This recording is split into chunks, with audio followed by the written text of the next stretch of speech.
Bom dia a todos, gente. Uma alegria estar com vocês mais neste dia.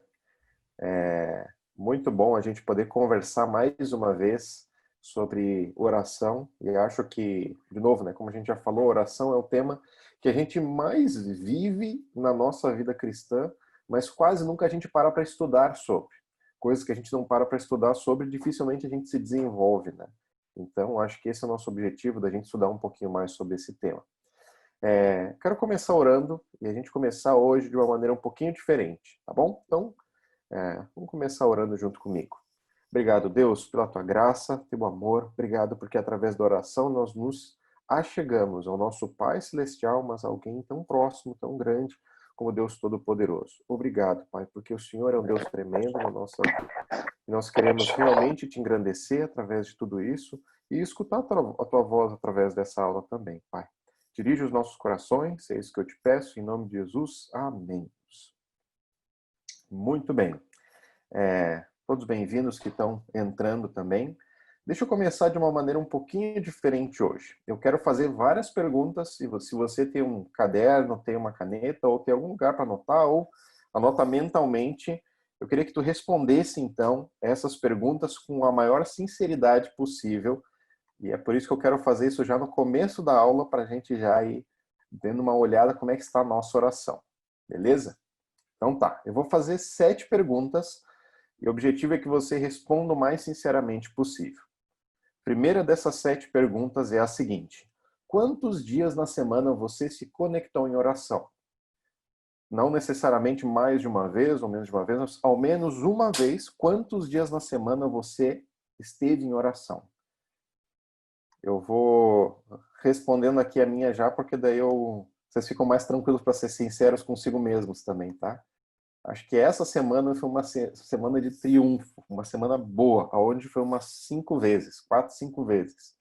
Mas eu sei quanto muitas vezes para mim não é a parte mais fácil, a constância de conseguir vez após vez. Segunda pergunta, então. Qual foi o máximo de tempo que você investiu em oração nessa semana?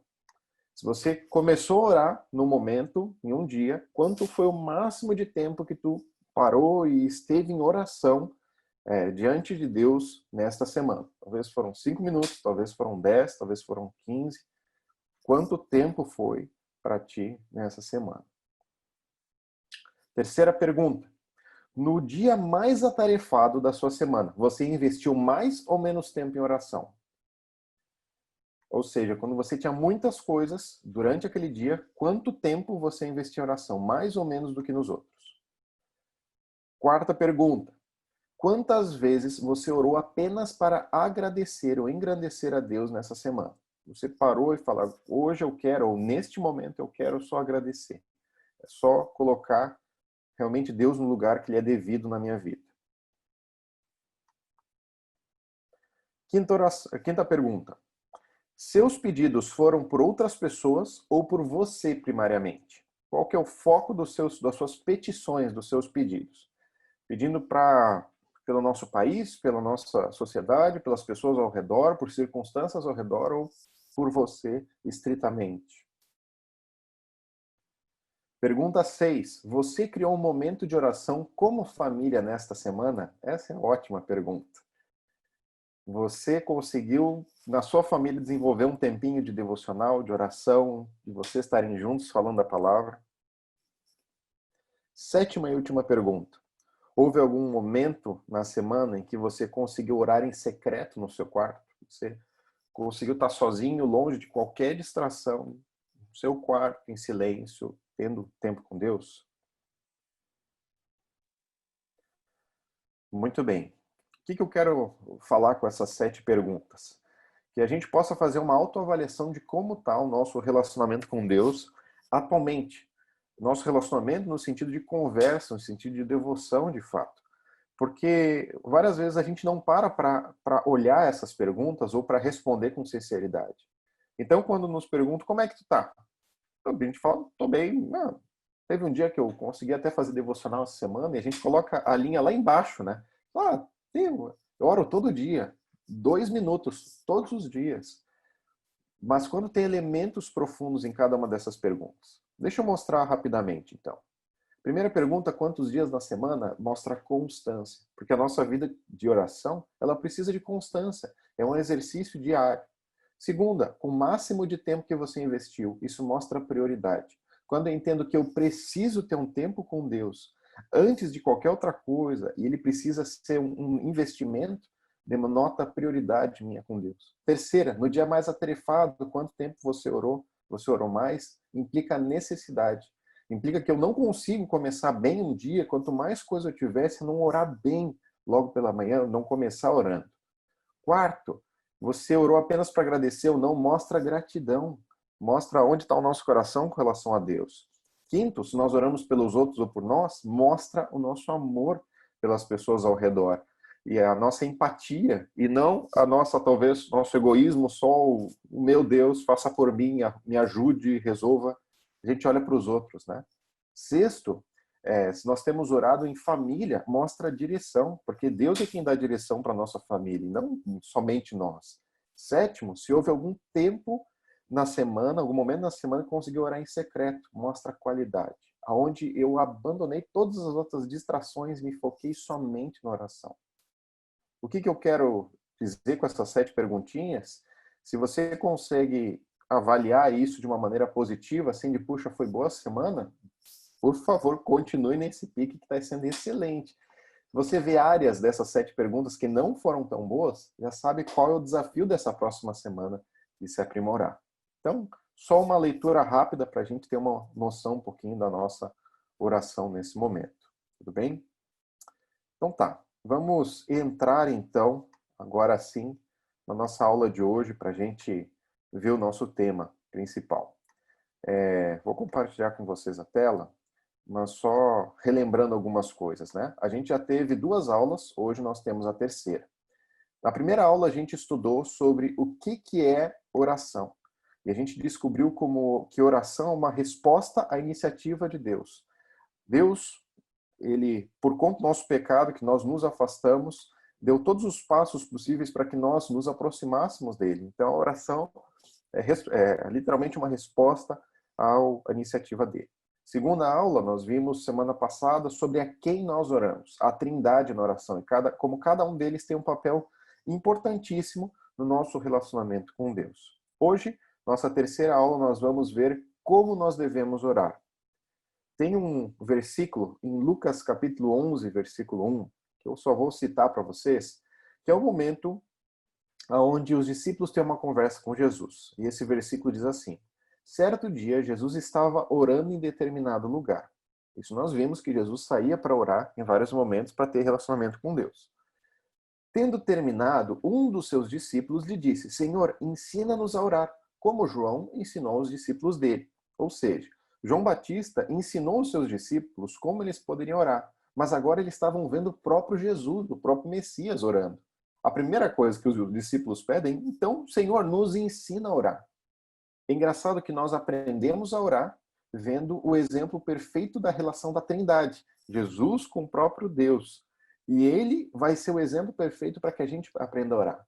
E aí, por isso, nesse texto de Lucas 11, começa a se falar ali do Pai Nosso. Jesus começa a ensinar. Possivelmente é um texto paralelo com o texto de Mateus 6, que é hoje o capítulo que a gente vai olhar. Só esse capítulo, Mateus capítulo 6, onde Jesus ensina os seus discípulos a orar, e ele ensina uma coisa bem específica. Como os pagãos oram, como eles têm uma religiosidade falsa, e como os discípulos de Cristo oram, os discípulos que amam a Jesus, que conhecem a Jesus, que conhecem a Deus. Então, essa comparação o tempo inteiro. Muito bem. Vamos entrar, então, nesse primeiro ponto, que é o local. Alguém pode ler para mim Mateus capítulo 6, versículos de 5 até 8? Alguém poderia ler para a gente começar nesse tempo? Senão eu leio aqui, não tem problema. Posso ler? Beleza, seu Arthur. Pode ler, então. E quando vocês orarem, não sejam como os hipócritas. Eles gostam de ficar orando em pé nas sinagogas e nas esquinas, a fim de serem vistos pelos outros. Eu lhes asseguro que eles já receberam sua plena recompensa. Mas quando você orar, vá para o seu quarto, feche a porta e ore a seu pai que está em secreto. Então seu Pai, que vê em secreto, o recompensará. Quando orarem, não fiquem sempre repetindo a mesma coisa como fazem os pagãos. Eles pensam que por muito falarem serão ouvidos. Não sejam iguais a eles, porque o seu Pai sabe do que vocês precisam antes mesmo de o pedirem. Muito bem. O que está dizendo esse texto? Ele está falando, mais uma vez, Jesus está fazendo uma comparação. Como é que os pagãos, como é que os fariseus, muitas vezes, aqueles que eram de uma falsa religiosidade, eles mostravam algo que não viviam, como eles faziam e como os discípulos deveriam fazer. O primeiro ponto que Jesus fala é sobre o local. Deixa eu dar algumas citações, então, o que acontecia naquela época para a gente ficar na mesma página. Primeira coisa, naquela época, todos os fariseus, eles recitavam várias vezes por dia, e os judeus também comumente, algumas rezas, ou seja, haviam vários tipos, deixa eu citar duas. A primeira é o Shema, que significa ouça. Deuteronômio 6,4, que fala ame o Senhor teu Deus acima de todas as coisas, ele começa ouça. Esse versículo ele começa com essa palavra. O que ele está dizendo? Eles repetiam essa oração e algumas outras em Deuteronômio várias vezes por dia, pela manhã e pela tarde. Segunda coisa, eles tinham as 18 orações, que eram orações também recitadas pela manhã, pela tarde, pela noite, de 3 em 3 horas, onde eles também iam citando vários atributos, várias coisas que eles precisavam colocar praticamente como um ritual de oração, de reza que eles tinham naquele momento. Aí o que acontece? O que Jesus está falando é, vocês podem ter rezas, porque talvez alguma dessas orações repetidas lembrem vocês coisas que vocês não lembrariam normalmente. O problema é que vocês estão fazendo isso sem saber o que vocês estão orando. É literalmente um ritual para tentar conseguir uma proximidade de Deus, tentar conseguir alguma coisa, e isso é horrível. A grande pergunta é, nós vemos aquele povo fazendo rezas. Aquele povo fazia rezas porque entendia na lei de Deuteronômio, naquela época, aliás, entendiam pelas leis que os fariseus criavam através da lei de Deuteronômio e de outras também, que eles precisavam fazer isso. Estavam aprisionados em rezas. Nós vemos outras religiões, como os católicos também, que o próprio Pai Nosso que a gente vê, eles instituíram como uma reza. Como deveria ser só um padrão de oração, se tornou uma oração repetida. Agora, a grande pergunta para a gente é, nós rezamos? Nós fazemos rezas? Essa pergunta é forte, porque a gente não tem o costume, como batistas, como cristãos, de eu parar no momento e repetir uma oração diversas vezes, ou pegar um terço e ir orando cada vez e tal, porque nós não temos esse costume. Agora, você pode concordar comigo que às vezes nossa oração do almoço é Senhor Deus, obrigado por esse dia, obrigado por esse alimento, em nome de Jesus, amém. É praticamente uma reza. Eu nem sei o que eu orei. Por muito tempo eu tinha minha reza do almoço, eu tinha minha reza de outros momentos, e várias vezes quando eu vou orar individualmente, eu preciso me policiar para não rezar, ou seja, para não orar uma coisa de Deus. O Senhor sabe todas as coisas, obrigado por esse dia e tudo mais, o que acabou. É uma oração simplesmente jogada. Eu não pensei no que eu estou conversando, não é uma conversa, não é algo real. É simplesmente algo decorado da minha mente. Por isso, esse é o primeiro cuidado. Segunda coisa, o lugar e a forma. O que acontecia muitas vezes naquela época, que os judeus, os fariseus também, eles tinham uma liturgia para cada tipo de oração. Ou seja, tinha uma liturgia para quando tinha sol, chuva, boas notícias, notícias ruins. Eles oravam de um jeito diferente, pensando, é como se fosse uma cartilha assim, ó, quando acontecer isso, você ora desse jeito. Quando acontecer isso, você ora desse jeito. Isso os fariseus sabiam à risca, seguiam à risca. Também acreditavam que haviam lugares mais poderosos onde a oração era melhor escutada. Por isso que o fariseu chegava lá no templo, levantava as mãos para os céus e orava lá, porque lá no templo ele seria muito mais ouvido por Deus. E lá ele precisava estar.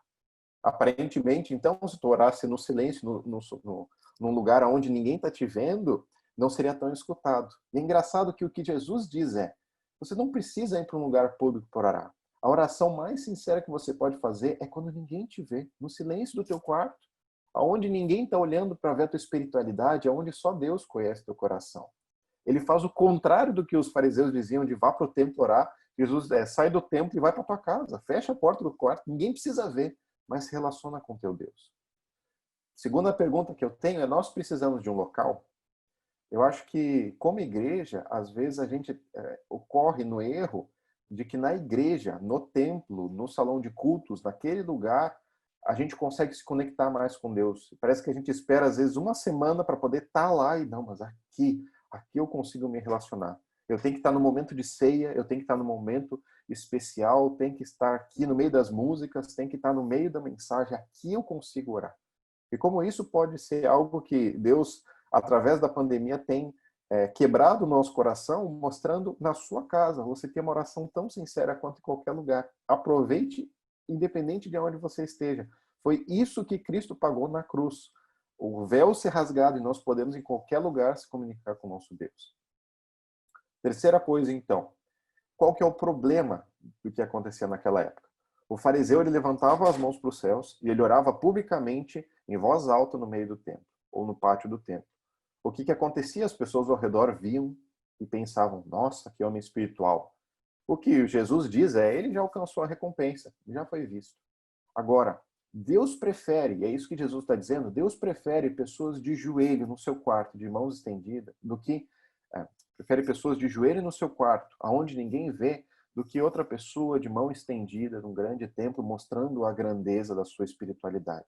Deus prefere um coração contrito, sincero.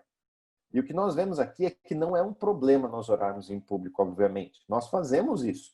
A gente ora em público na igreja, eu acabei de orar em público para vocês, espero que ninguém tenha se sentido constrangido, porque a verdade não é o problema da oração em público. O problema é uma oração em público sem que eu tenha uma oração sincera, privada antes, sem que eu tenha um relacionamento com Deus diário. O problema é uma vida de fachada, é uma espiritualidade de fachada, mostrar para os outros algo que eu não vivo. Mostrar para os outros uma espiritualidade, algo que não é real no meu coração.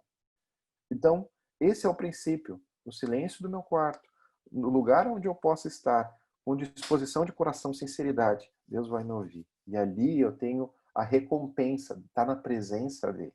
Essa é a profundidade do que Jesus está mostrando.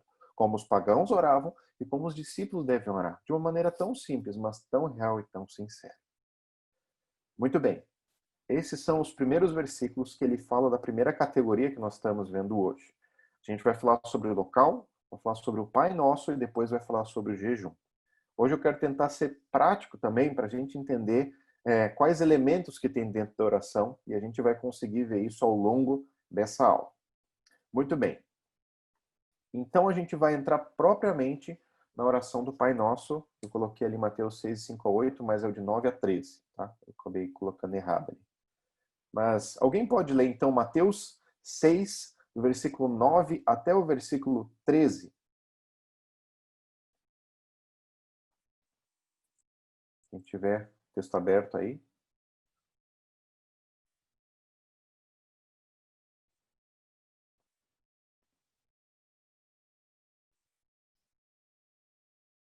Senão eu leio aqui também, não tem problema.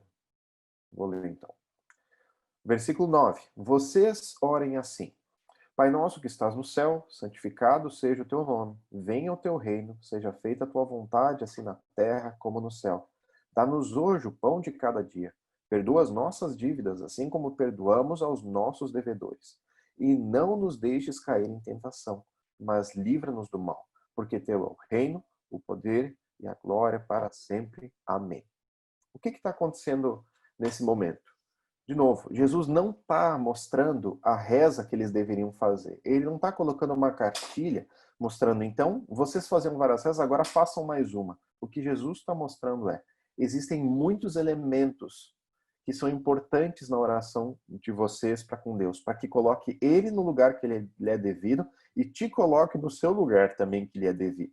Por isso, olha essas características. É como se fossem literalmente tópicos que Cristo entende que eram importantes de nós colocarmos em todo elemento de oração. E é isso que nós vamos conversar agora rapidamente. O que eu quero passar um esboço bem rápido para você do Pai Nosso. O Pai Nosso, ele começa mostrando quem Deus é, e aí são três petições, três pedidos sobre a grandeza de Deus, ou seja, está colocando Deus no centro de todas as coisas. Depois dessas três, tem mais três. petições sobre as reais necessidades humanas. Depois das 3 necessidades humanas, nós vemos a conclusão, que é engrandecendo ao Deus que nós começamos a engrandecer de novo. Beleza? Esse é o esboço mais simples que a gente consegue ver do Pai Nosso. Olha como é que começa então essa oração. Pai Nosso, estás nos céus. Primeira questão, Pai Nosso. Pai, é como nós vimos na aula passada, é o privilégio de, através de Jesus, através do Espírito Santo, nós podemos ser afiliados, ser adotados por esse Pai Celestial e nós chamamos ele de Pai. Não era comum nenhum judeu, nenhuma pessoa chamar Deus de Pai, era algo até errôneo a visão dos fariseus, mas quando Jesus chega, Jesus chama Deus de Pai por ser literalmente o Filho de Deus, mas ele é quem nos permite ser filhos também e nos chamá-lo de Pai. E ele é nosso, não é só meu, não é só de outro cristão, mas ele é nosso. É engraçado que quando a gente ora, muitas vezes a gente acaba, eu pelo menos faço isso, né? Eu acabo generalizando ou tendo uma visão egoísta de é o meu pai, ele está fazendo as coisas para mim e eu peço coisas que são melhores para mim. Mas quando eu entendo que Deus é o nosso pai, ele vai fazer as coisas que são melhores para nós e não simplesmente para mim. É uma percepção diferente. O exemplo mais simples disso, se você quer ter uma audiência com talvez o Bill Gates, um dos caras mais ricos do mundo, dificilmente você conseguiria nessa década, porque você teria que entrar de alguma forma em contato com alguém que conhecesse para que você se desenvolvesse em alguma área e você vai ser muito popular em alguma coisa e tal, até conseguir vai ser difícil. Agora, para qualquer pessoa entrar em uma reunião com ele, ninguém pode literalmente bater na porta, entrar na reunião e falar: tudo bom, Bill Gates? Queria conversar contigo rapidamente. Mas o filho pode. O filho entra. Porque o filho, ele tem um direito que ninguém mais tem. Ele é do próprio sangue, ele consegue. E é engraçado, teve até esses tempos atrás um repórter, um jornalista que ele estava dando uma entrevista e tal, e os filhos começaram a correr atrás na entrevista e tal, porque ele estava em casa e tudo mais, mas o filho tem essa liberdade. Aí chega a empregada, então, e ela vai se rastejando no chão para tentar puxar os filhos para eles não aparecerem na filmagem. O que ele está mostrando? O filho está sentado ali do lado do pai, ele tem liberdade. Os outros, ele tem que pedir permissão, tem que ir com muita dificuldade. Nós somos filhos de Deus através de Jesus. Segunda questão, está nos céus. Deus não está preso num templo, como nós vimos antes, mas ele está em todos os lugares. E é a autoridade suprema que nós devemos respeito. Ou seja, ao mesmo tempo que ele é nosso pai, é alguém próximo, presente, ele é o Deus supremo de toda a eternidade. E existe um erro dos dois lados, se eu vejo só uma das partes. Existe um erro se eu vejo Deus só como pai, e eu digo: ah, pai, pô, resolve essa coisa aí e tudo mais, sem respeito nenhum, sem zelo. Isso é um problema. Como também é um problema eu ver Deus como uma entidade tão poderosa que eu não consigo me chegar a ele. O que nós vemos na palavra de Deus e nesse Pai Nosso é que ele é o nosso Pai próximo, mas ele está nos céus. Ele é autoridade acima de todas as coisas. É a ele a quem nós nos dirigimos. Na Grécia Antiga, era muito comum ter estátuas em cada cidade, e essas estátuas elas eram representantes do imperador, ou seja, estátuas do imperador daquela região, e aonde a estátua tivesse, significava que aquele imperador ele governava sobre aquela cidade, aquela região. O que Deus está dizendo nesse momento é que eu não estou preso a uma estátua, não estou preso a um lugar específico, estou em todos os lugares. Eu tenho total acesso a todos os lugares. Eu sou Deus Todo-Poderoso. Estou no seu quarto, estou no templo, estou em todos os lugares. Baseado nessa introdução, nós entramos na primeira parte, que é onde são as 3 petições sobre a grandeza de Deus. O que Jesus está nos mostrando aqui? Querido, quando você orar, entenda quem é o centro da oração e que você não é o centro da oração. A oração não é feita para que as suas petições sejam resolvidas, a oração não é feita para que você seja mais visto e mais valorizado ao redor, a oração é para ser glorificado o próprio Deus. Então, essas primeiras 3 petições, elas nos colocam no lugar onde nós precisamos estar e colocam Deus aonde só lhe é devido. Mostram o centro da oração como Deus. O que são essas 3 coisas? Santificado seja o seu nome, venha a nós o teu reino, seja feita a tua vontade. Primeira dessas 3 coisas, santificado seja o teu nome. Santo significa do original separado. Ou seja, Deus é santo. Existe uma linha divisória entre o santo e o profano, o santo e o pecado. Onde Deus está, onde Ele é santo, não pode haver pecado, não pode existir nada de errado ali. E é por isso que nós só conseguimos nos relacionar com Deus por conta de Jesus. Agora, quando ele diz do nome ser santificado, está dizendo que o nome de Deus, ele seja acima de qualquer outro nome. O nome conhecido acima de qualquer outro nome. Nós devemos colocar o nome de Deus no lugar devido, a começar pela nossa vida. E várias vezes a gente tenta resolver as situações sozinha e a gente diz, é aquela grande questão, né? Quando a gente está falando na igreja e fala, puxa, Deus me livrou disso. Que alegria, Deus proveu o alimento diário porque eu não tinha dinheiro, então Deus fez um milagre na minha vida, eu tive o alimento diário, eu tive o sustento para conseguir sustentar minha família naquele mês, Deus fez isso. E aí você chega para um colega de trabalho e você fala, que sorte, naquele dia que eu estava precisando, bateu na porta, me ofereceram alguma coisa. Entenda que no primeiro eu estou fazendo o nome de Deus mais santo. No segundo, não é o nome de Deus que eu estou fazendo mais santo, mas eu estou colocando ao acaso. Que sorte. Não, graças a Deus. Deus é o nome por trás de todas as boas coisas que tem nos dado. Deus é quem tem nos agraciado. Deus é quem tem feito. Esse é o nosso testemunho às pessoas ao redor. Segunda característica, venha a nós o teu reino.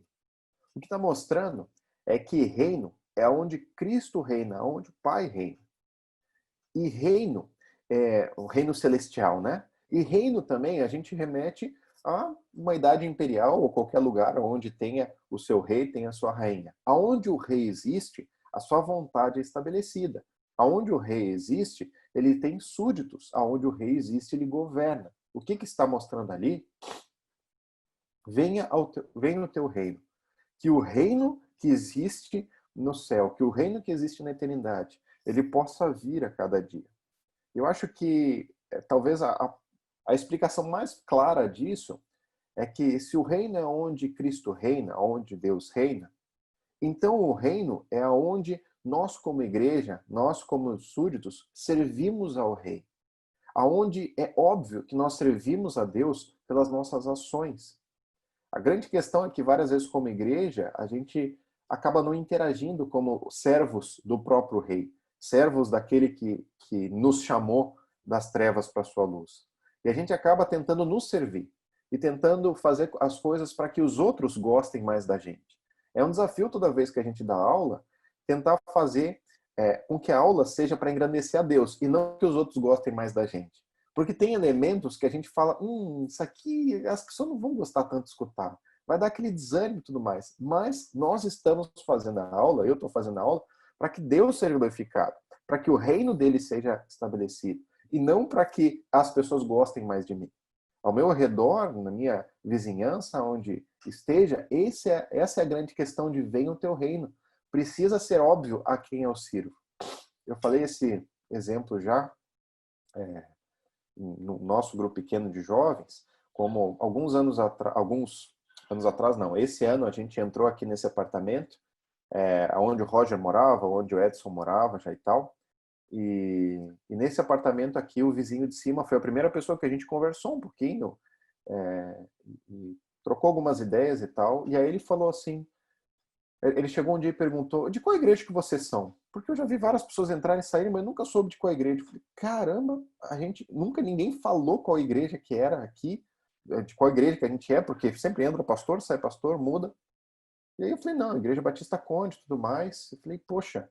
Aí na minha cabeça, pecadora, na minha mente, pecadora. Eu falei, como podem os outros pastores não terem falado da grandeza de Cristo ao redor da vizinhança?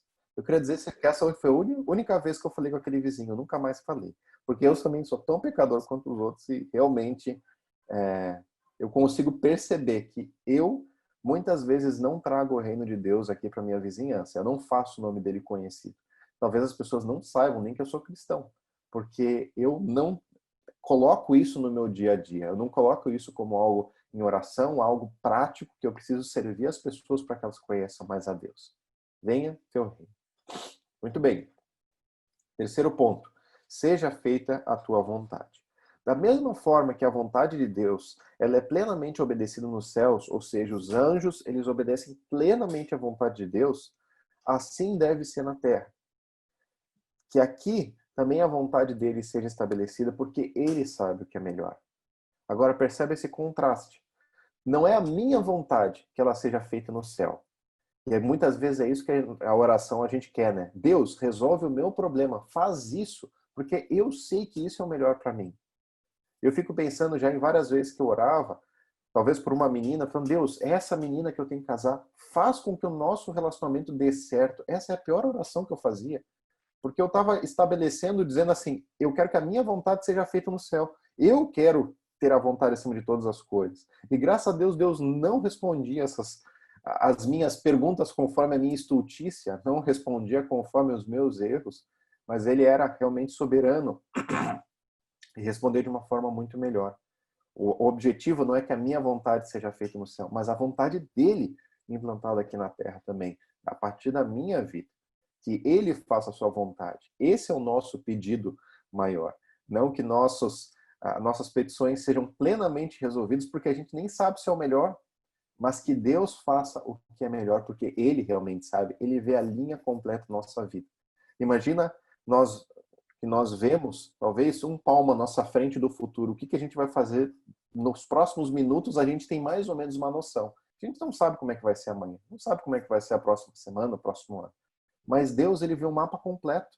E a gente pode ou depositar nele a vontade perfeita e dizer, Deus, faz o que tu sabe que é melhor, ou a gente tentar apalpar no escuro e dizer, eu acho que isso aqui é melhor. Percebe a dificuldade nossa dentro disso? Muito bem. Vimos o Pai Nosso, vimos as 3 primeiras petições sobre a grandeza. O que acontece nesse momento? E eu quero trazer para vocês 4 elementos em toda oração, talvez que eu acredito que sejam importantes para a gente desenvolver. O primeiro deles, a adoração. A adoração é o elemento talvez mais básico para que a gente comece uma oração, porque eu quero colocar Deus no lugar que lhe é devido. É onde eu literalmente elogio a Deus. Eu não sei se você já escreveu cartinhas de amor ou alguma coisa assim para namorada, para o namorado, mas eu lembro quando eu escrevia cartinha para a Sofia e tudo mais, eu colocava atributos que eu achava legal nela. Falei, puxa, tu é tão querida, eu vejo que tu ama a Deus e tu faz isso, eu vejo como tu se relaciona bem com as pessoas, eu vejo como você está tão bonita esses dias, eu vejo como você faz isso, ou seja, eu estou elogiando ela, porque eu percebo esses atributos positivos na vida dela. O que nós fazemos com Deus nada mais é do que escrever uma carta para o nosso Pai, uma carta de amor para o nosso Pai. Então, o que eu estou dizendo? Deus, obrigado porque o Senhor é misericordioso, obrigado porque o Senhor é gracioso, obrigado porque o Senhor é bondoso, obrigado porque o Senhor é onipotente, o Senhor sabe de todas as coisas. O que eu estou fazendo? Eu estou elogiando, eu estou colocando no lugar Deus, colocando Deus no lugar que lhe é devido na minha oração. Porque Ele é todas essas coisas. E por Ele ser Deus perdoador, eu tenho acesso a Ele. Por Ele ser Deus misericordioso, as suas misericórdias se renovam. Ou seja, eu estou pregando para mim mesmo quem Deus é. Primeira parte que eu acredito que é importante para que a gente desenvolva na nossa oração é a adoração. Colocar Deus no seu lugar, na nossa vida. Segunda coisa, ação de graças. A ação de graças é diferente de ser grato. E eu quero explicar isso de uma forma bem simples. Lucas 17, de 11 a 19, conta a história de 10 leprosos. Jesus cura 10 leprosos. 10 pessoas que pediram que fossem curados. Ou seja, essas 10 pessoas tinham a mesma dificuldade, o mesmo problema. Os 10 tiveram o mesmo problema resolvido. Os 10 foram curados. Eles tinham lepra, sofriam, estavam a pele escamando, caindo pedaço do corpo. É aquela complicação absurda que era a doença na época. Eles estavam afastados da cidade, não podiam viver no meio das outras pessoas. Eles foram curados. A primeira pergunta é, quantos ficaram gratos? É utopia ou é loucura achar que algum deles não ficou grato. Falar, puxa, eu preferia ficar doente. Não acredito que ele me curou. Eu preferia ficar com a lepra, eu já estava acostumando e tudo mais. Gente, não existe. Obviamente, os 10 ficaram gratos, mas só um voltou para agradecer. Isso é ação de graças.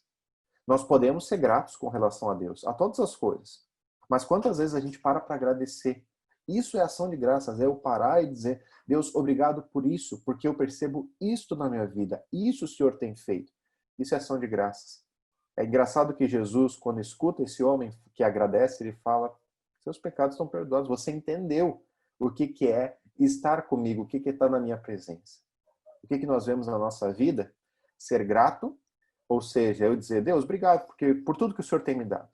É diferente de eu, Deus, obrigado porque o Senhor me deu alimento diário, obrigado porque o Senhor me deu uma casa para morar, obrigado porque o Senhor tem me dado uma família, obrigado porque o Senhor tem me dado dinheiro para eu pagar as necessidades de cada dia. Isso é diferente. Isso é algo pessoal. Isso é um agradecimento de fato. Isso mostra também como a gente, no nosso relacionamento uns com os outros, muitas vezes a gente não demonstra gratidão, né? A gente fala, pô, obrigado. Eu lembro agora, eu sendo pai, eu consigo agradecer aos meus pais por coisas específicas.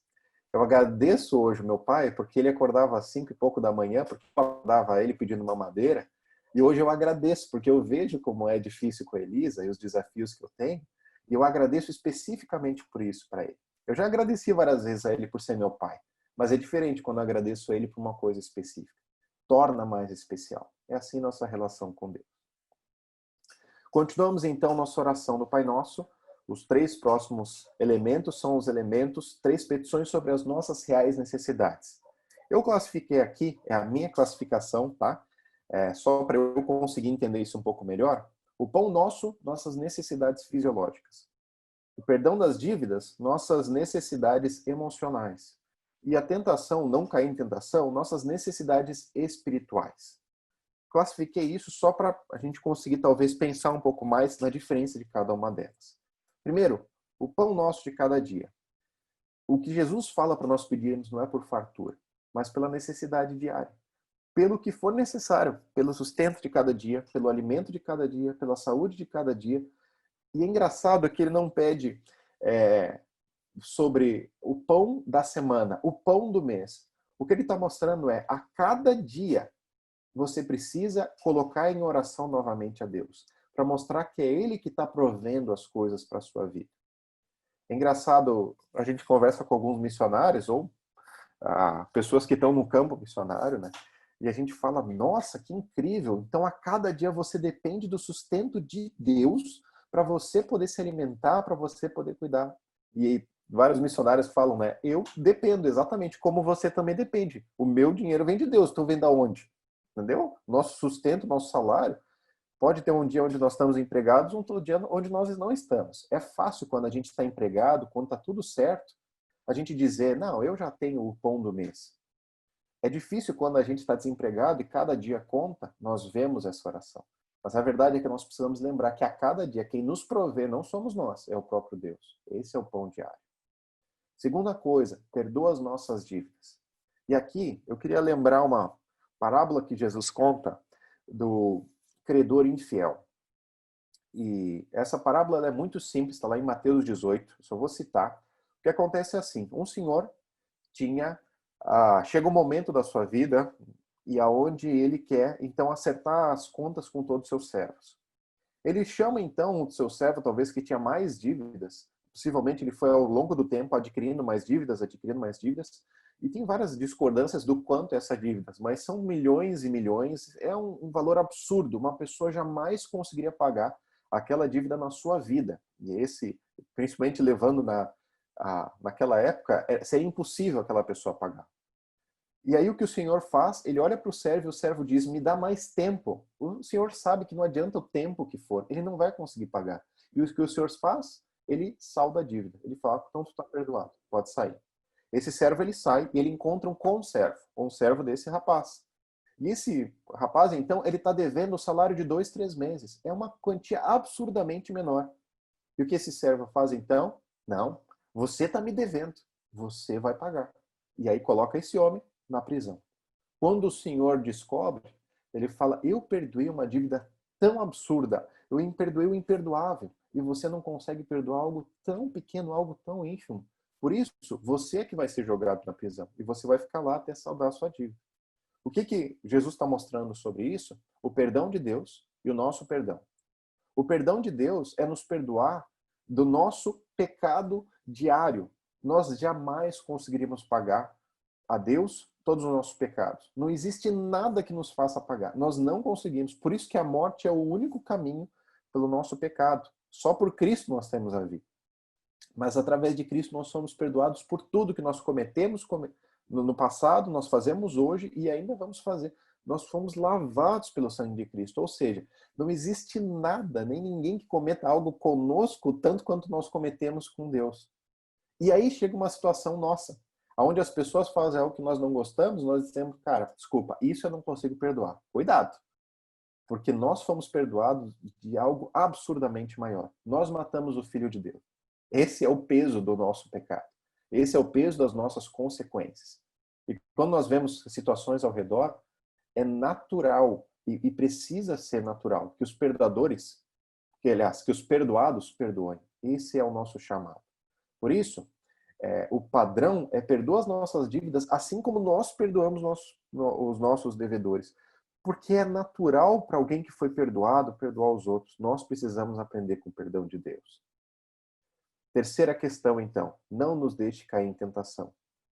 A verdade é que só Cristo nos ajuda a não ceder à tentação. Primeira frase que eu citei na aula, 2 semanas atrás, foi sobre Martinho Lutero, quando ele falava, se eu não orar pelo menos 2 horas pela manhã, a tentação vai me vencer o dia todo. E é por isso que eu preciso orar. Nós, por nós mesmos, nós vamos cair em tentação. Não é se, é quando. Nós vamos cair em tentação. Porque nós somos fracos, nós somos pecadores. Agora, por Cristo, pela oração, a gente pode alcançar a vitória sobre algumas áreas a cada dia. E eu fico pensando como nossos pecados recorrentes são muitas e muitas vezes, porque a gente não se ajoelha no início do nosso dia e fala, Deus, hoje eu preciso da tua ajuda. Hoje, a tua ajuda diária. Hoje eu não vou conseguir ceder. Não vou conseguir me privar desse pecado se não for pela tua graça. Essa oração precisa ser diária. E não semanal, não mensal, não só quando as coisas estão difíceis, mas todos os dias. Porque entenda que quando eu não oro pela tentação, eu estou achando assim, eu consigo me virar sozinho. E eu vou cair. Porque sozinho eu não consigo. Muito bem. 3 petições, então, sobre as nossas reais necessidades. E a oração termina, então, porque teu é o reino, o poder e a glória para sempre. O final da oração é engrandecendo a esse Deus novamente. Ele é o Rei. Ele é o Todo-Poderoso, nome acima de todo nome.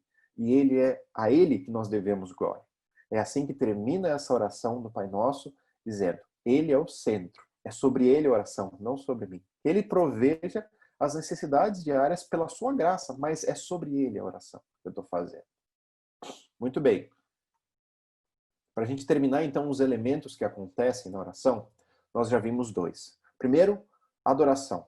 Segundo, ação de graças. Vamos agora para os próximos 2, aonde talvez se encaixe um pouco mais com essas nossas necessidades. Terceiro ponto, confissão. Salmo 51 é o momento onde Davi ele se derrama diante de Deus. Vários acreditam que é no momento onde se derrama por conta do pecado de Batseba. Quando o profeta Natan acusa ele do pecado, mostra o seu pecado, ele cai em si e ele fala, eu pequei. E é engraçado que quando Davi, em Salmo 51, versículo 4, ele não diz assim, Deus, eu pequei. Mas eu pequei porque Batseba era muito bonita. E ela estava lá pelada, naquela cachoeira tão bonita. Tinha uma tentação na minha frente. Deus, eu pequei porque Urias não era um cara muito valente, muito forte. Então, um bananão assim, o cara precisou morrer mesmo. Não poderia ter uma mulher tão bonita assim. Eu pequei, mas é porque eu estava cansado. Quando a gente está cansado, Davi não dá desculpas. O que Davi diz no versículo 4 é, eu pequei contra ti somente. A culpa é minha, o erro foi meu. Não foram dos outros. Não foram os outros que estão me colocando nessa situação. Talvez não me ajudaram, mas eu me coloquei nessa situação. É meu pecado, é meu erro. E é por isso que a confissão ela é tão profunda. Que é onde eu coloco diante de Deus as coisas que estão me afastando dele. Imagina que cada pecado que nós lidamos no nosso dia é como se nós criássemos um muro de separação para o nosso relacionamento com Deus. Nós continuamos relacionamento com Ele. Mas nós colocamos um muro e falamos, não, isso aqui, puxa, mais uma coisa, mais uma coisa. E nesse momento de confissão, eu estou falando, Deus, eu quero me relacionar contigo de forma leve. E eu sei que tem várias coisas que eu tenho feito que tem me afastado de ti. Deixa eu me aproximar de ti. Porque o Senhor está com a mão estendida, mas eu que me afastei, eu quero voltar. E cada pedido de confissão é um passo em direção a Deus dizendo, eu quero estar mais perto, eu quero estar mais perto, eu quero caminhar. Segunda coisa que a gente percebe, petição. Petição são os pedidos que nós fazemos a Deus. E depois, e pelo menos para mim, tem várias ordens diferentes na oração. Essa ordem, eu acredito que é uma das, pelo menos é a que eu mais gosto, porque é uma oração onde eu começo colocando Deus no seu lugar devido, agradecendo pelo que Ele nos dá. Então, começo uma oração grato. Eu peço perdão pelos meus pecados e então a última coisa eu peço. Porque eu sei que se eu começar pedindo, eu vou ser egoísta. Eu vou começar pedindo coisas que eu quero, coisas do meu jeito, e eu vou esquecer de no final agradecer a Deus pelo que Ele tem me dado. Então, eu primeiro tenho uma gratidão, estar adorando a Ele, e depois, então, confessar os meus pecados e pedir. Essa é a ordem que eu acho que nos ajuda a pensar.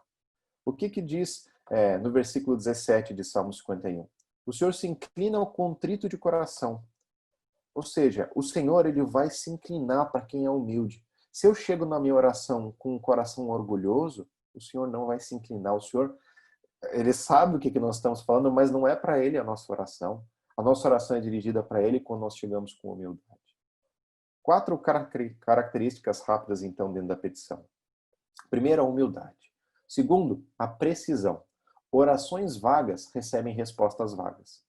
Orações claras recebem respostas claras. Se eu digo, Deus, cuida do meu dia, que seja tudo bom. Beleza. Como é que eu vou saber no final do dia se a resposta dele? Deus cuidou do dia. Foi tudo bom de acordo com a sua vontade. Então, Deus respondeu. Ou não. A gente não sabe. Agora, é diferente quando eu falo, Deus, eu gostaria realmente de, nesta área da minha vida, na área de ira, ser tratado. Então, Deus coloca pessoas, coloca circunstâncias para me ajudar nessa área. Você vai ver como a oração tem poder. Deus, naquela semana, vai trazer situações onde você vai ter que lidar com a ira. E quando você menos espera, fala, Deus, calma, eu só tinha feito uma oraçãozinha simples, calma, agora estou tendo que lidar isso muitas vezes. A nossa oração, ela é escutada. Nós somos claros. Terceira coisa, perseverança. A agenda de Deus é diferente da nossa. Nós não podemos achar que Ele vai responder no mesmo ou do mesmo jeito que a gente quer, na mesma velocidade. Ele é perfeito. E perseverança é nós orarmos dia após dia por circunstâncias. Tantas pessoas oram 20, 30 anos pela conversão de alguém na família. E às vezes a gente acha, puxa, Deus não resolveu nessa primeira semana, então, bom, posso abandonar. Não é da vontade de Deus. Cuidado. Ele sabe a vontade perfeita, não nós. Nós estamos orando pela vontade dele. Mas a gente está pedindo para que ele seja engrandecido ao nosso redor. Por fim, coloquei um termo que chama anotação. A verdade é que nós temos memória curta. Nós esquecemos o que Deus fez. Pessoalmente, eu anoto no bloco de notas do notebook todas as minhas orações que eu faço a cada dia. Porque eu sei que depois de um tempo, depois de 1, 2 anos, eu olho para trás e falo, caramba, Deus resolveu tantas questões que eu não fazia ideia como seriam resolvidas. Ele respondeu de tantas maneiras. Mas eu sei que pela minha memória curta, pela minha memória, eu não lembraria. E aí chegou o momento ao dizer, Deus não responde minhas orações, Deus não está resolvendo as questões. Será? Eu lembro do que eu pedi, eu lembro do que foi colocado diante dele. Então essa é a minha sugestão. Anote, coloque diante dele. Muito bem, vamos para a nossa última parte então da aula. Mateus capítulo 6, versículos de 16 até o 18. Deixa eu ler aqui rapidamente. Versículo 16. Quando jejuarem, não mostrem uma aparência triste como os hipócritas, pois eles mudam a aparência do rosto a fim de que os outros vejam que eles estão jejuando. Eu digo verdadeiramente que eles já receberam sua plena recompensa. Ao jejuar, arrume o cabelo e lave o rosto, para que não pareça aos outros que você está jejuando, mas apenas ao seu pai que vem em secreto. E seu pai que vem em secreto o recompensará. O que ele está dizendo ali, Jesus, mais uma vez? Primeiro, o local. Como os pagãos oram, como os discípulos. Segundo, o como devemos orar, o Pai Nosso. Como os pagãos oram as suas rezas e como o cristão, como o discípulo precisa orar, entendendo os elementos e personalizando essa oração. Terceiro, o jejum, como os pagãos faziam, como o cristão precisa fazer. Primeira coisa, os judeus em si, eles eram exigidos uma vez por ano para fazer jejum. pela lei. Era o dia da expiação. Então, aquele dia era o dia para fazer o seu jejum. Os fariseus, eles faziam todas as segundas e quintas-feiras. Eles faziam isso comumente. Quando eles faziam publicamente eles mostravam publicamente que eles estavam com o rosto contrito, mais magros, mais com uma dificuldade, porque eles estavam mostrando a sua falsa espiritualidade, querendo mostrar assim como essa pessoa é piedosa. O que nós vemos primeiro na Bíblia? O jejum, ele é bíblico.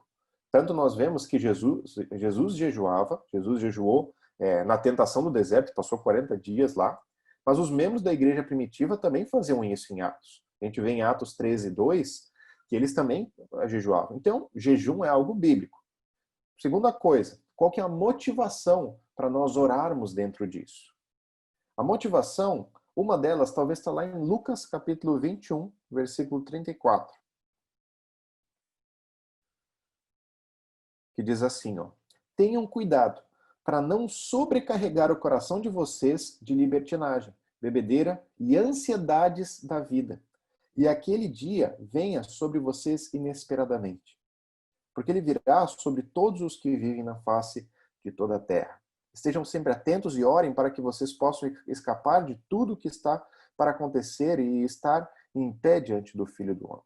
O que o próprio Jesus está mostrando ali?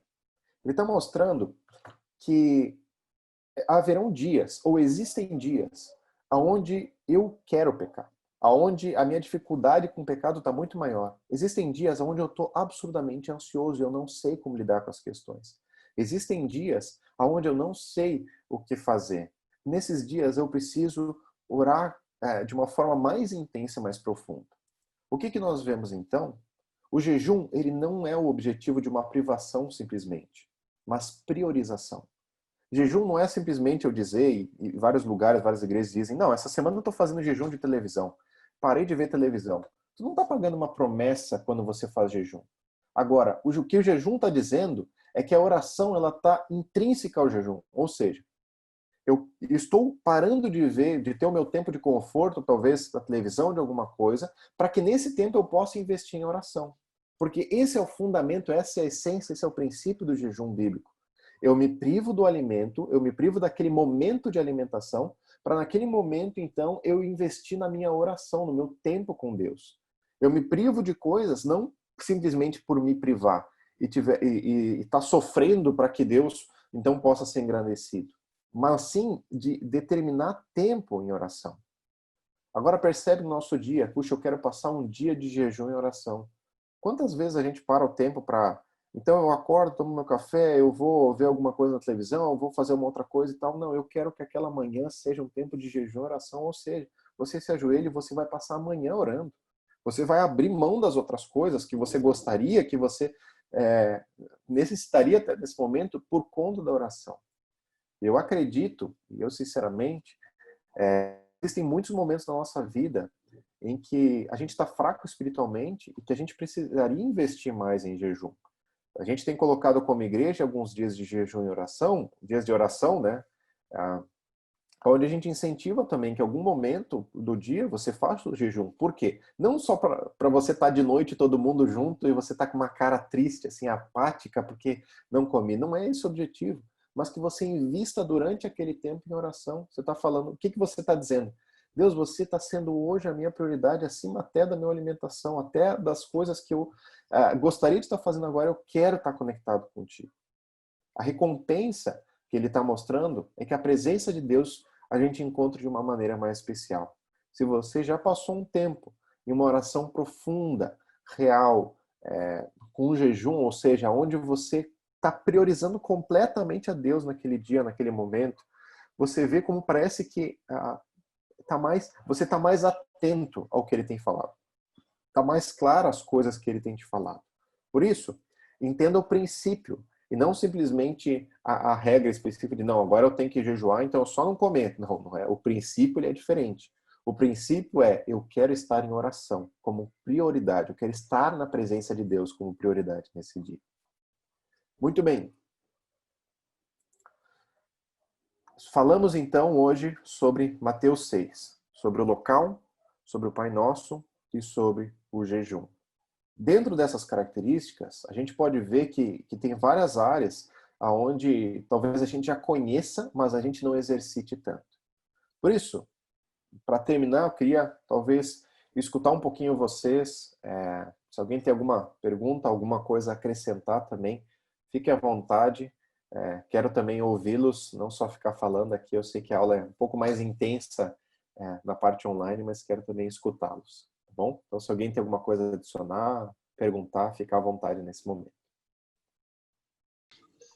Bom, então eu vou falar um pouquinho rapidamente, mas o que eu tenho percebido dentro desse isolamento aí, né, é que a gente tem oportunidade de ficar mais em família e também oportunidade de orar mais a Deus, né? Então isso tem sido uma bênção, né?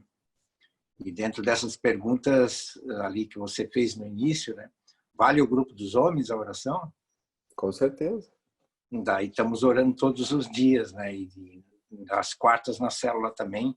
E isso tem sido muito gratificante na minha vida e eu estou crescendo espiritualmente muito com isso. Essa era a minha contribuição aí que eu gostaria de fazer aí. Samuel, bom dia. Bom dia. E bom dia para o restante do pessoal também. Algo que eu percebo em relação ao jejum, principalmente, o jejum é sempre um assunto complicado, assim, né? Tem diversas... saber exatamente qual é a motivação, né? Eu concordo contigo, acho que não é pelo... vou sofrer aqui e Deus vai aceitar o meu pedido agora, né? Mas uma coisa que, assim, acontece comigo, né? Eu entendo que o deixar de comer, né, é uma experiência de eu deixo de fazer algo que eu preciso, né, que eu gosto, né, e talvez até numa posição assim, numa demonstração assim de não, eu não quero satisfazer os meus desejos sobre os desejos de Deus, né, e assim para eu é um jeito de eu falar comigo mesmo, na verdade, né. E muitas vezes o que acontece quando eu jejuo e faço isso, né? Começa a vir outras coisas na minha mente, tipo, cara, tá, tu tá aqui sem comer, mas tem tantas outras coisas que tu te agrada a ti mesmo, assim, né? E parece, eu me sinto hipócrita quando eu estou jejuando, muitas vezes, né? Sem comer. Sem comer é fácil, mas é todos aqueles outros pecados que tu tem, né? Por que aquilo tu não deixa de fazer, então, né? E me parece que talvez isso até seja uma das intenções de Deus no momento quando Ele nos pede para jejuar, né? Olha quem tu é, né? Não sei se o meu pensamento tá certo, o que tu... Se tu concorda com isso. Não, acho que é exatamente isso, né? Na verdade, o jejum, eu acredito que ele é tão difícil de falar sobre, porque ele é algo individual, é algo pessoal. Então, pode ter uma pessoa em que ela entende assim, puxa, eu preciso nesse momento me abster do meu tempo de alimentação para ter um tempo de oração, e vai ser um tempo tão profundo, tão pessoal. Tem outras pessoas que vão entrar em jejum em outras áreas, de outras circunstâncias, porque é algo pessoal. E isso que eu percebo, assim, o quanto certamente o que Deus está querendo fazer nesse momento é nos colocar no nosso lugar. E a gente vê, assim, quão hipócrita a gente é, o quanto falso a gente é tantas vezes, né? E literalmente nisso, né? O jejum, ele é feito não para que nós nos gabemos uns aos outros, mas para que a gente se coloque no lugar que é devido com relação a Deus. Deus é quem vai saber. E é por isso que essa recompensa ela é profunda, porque só Deus vai saber. E Mateus 6, é engraçado que ele também fala sobre as ofertas. Lá no começo do capítulo, ele fala, quando você der oferta, não precisa anunciar aos quatro ventos que você está dando. Vai lá em silêncio, coloca a moedinha e pronto. Você não precisa mostrar para os outros a sua piedade. Tudo que Jesus está falando em Mateus 6 você não está fazendo isso para os outros. Você está fazendo para Deus. E eu acho que quando a gente começa com essa motivação, tudo é diferente. A minha oração é diferente. Quando a minha oração pública não é para que as outras pessoas vejam como eu sou espiritual, mas que Deus seja engrandecido através da minha oração. A minha oração particular não é para que as minhas vontades sejam feitas, mas para que Deus seja feito. O local, como a gente falou antes, e agora o jejum é exatamente isso, não para que as outras pessoas vejam.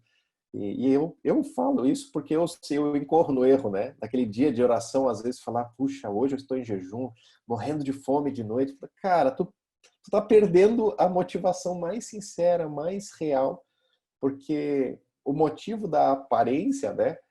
De ficar mostrando para os outros, a recompensa já foi. Então, tu já foi agradado no teu ego, mas não a recompensa que deveria ser.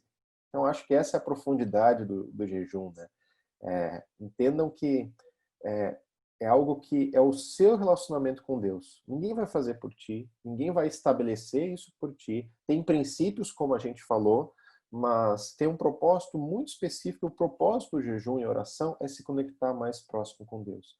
Vão ter momentos na nossa vida em que, literalmente, até o próprio Jesus, né, diz para os discípulos, esse demônio aqui que vocês estão tentando tirar, ele só sai com jejum e oração de uma forma profunda. Então parece que tem momentos onde eu preciso, literalmente, estar na presença de Deus de uma maneira intensa. E isso só me mostra que outros momentos eu também precisava, mas naquele momento vai me fortalecer para as dificuldades que eu estou vivendo ao redor. Então, o que eu quero dizer com todos esses estímulos? Dizer que as perguntas que a gente fez no começo da aula, que elas possam servir para te abençoar e te regrar aonde você está com relação a Deus. Que o que nós conversamos nessa aula te ajude a estabelecer de forma prática a sua comunicação com Deus. E entender que começa individual. Começa você e Deus. Começa o seu relacionamento com Ele. Depois vão ter orações públicas, vão ter orações em outras circunstâncias, mas tudo começa pelo seu relacionamento individual. Você não consegue ensinar a sua família a orar se você não aprendeu a orar sozinho. Não consegue instruir os seus filhos a orar se você não aprendeu a orar sozinho. Você não consegue orar em público de uma maneira sincera, colocando Deus no lugar certo, se você não ora sozinho. Então, esse tempo de quarentena, Deus nos colocou em casa para a gente fechar a porta do nosso quarto e aprender a orar sozinho. Meu desafio, como vários outros pais de criança pequena, eu sei que às vezes é difícil. De parar um tempo e falar, agora eu vou orar em casa. Eu vou fechar a porta do quarto, porque vai ter alguém batendo na porta, vai ter um grito lá do outro lado, vai ter alguma coisa. Mas nós cremos que Deus é o Senhor do tempo. Ele vai prover algum momento. Às vezes a gente precisa acordar mais cedo, às vezes a gente precisa dormir um pouquinho mais tarde. Mas ter esse tempo com Deus como prioridade, para mim tem sido um bom exercício assim, de acordar um pouquinho mais cedo para eu ter o meu tempo com Deus. Antes que o meu tempo seja de Elisa, antes que o meu tempo seja da Conde, antes que o meu tempo seja de outras coisas. O meu tempo com Deus. Então acho que esse é o meu desafio para cada um de nós. Deixa eu terminar orando então, esse nosso tempo. Obrigado, Pai, pela Tua graça, Teu amor, porque o Senhor nos traz aonde nós precisamos estar, Pai. Deus, eu quero te clamar, Pai, que o que nós conversamos aqui, ele sirva realmente para nos lembrar do nosso relacionamento contigo e aonde nós precisamos depender de Ti, Pai. Nos ajuda a entender que áreas da nossa vida talvez a gente não está tão próximo, que momentos da nossa vida que a gente não tem investido em Ti como prioridade. E coloca o Senhor no lugar que é devido na nossa vida. Nos ajuda, Pai. É isso que eu quero te clamar, te pedir por um domingo incrível, excelente para cada um em família, um tempo bom, e que a gente possa estar se rendendo a Ti também, Pai. Em nome de Jesus, amém, Pai. Certo, gente? Muito obrigado pelo tempo de vocês. Obrigado pela atenção, paciência comigo nessa 1 horinha. Deus abençoe vocês. Até semana que vem.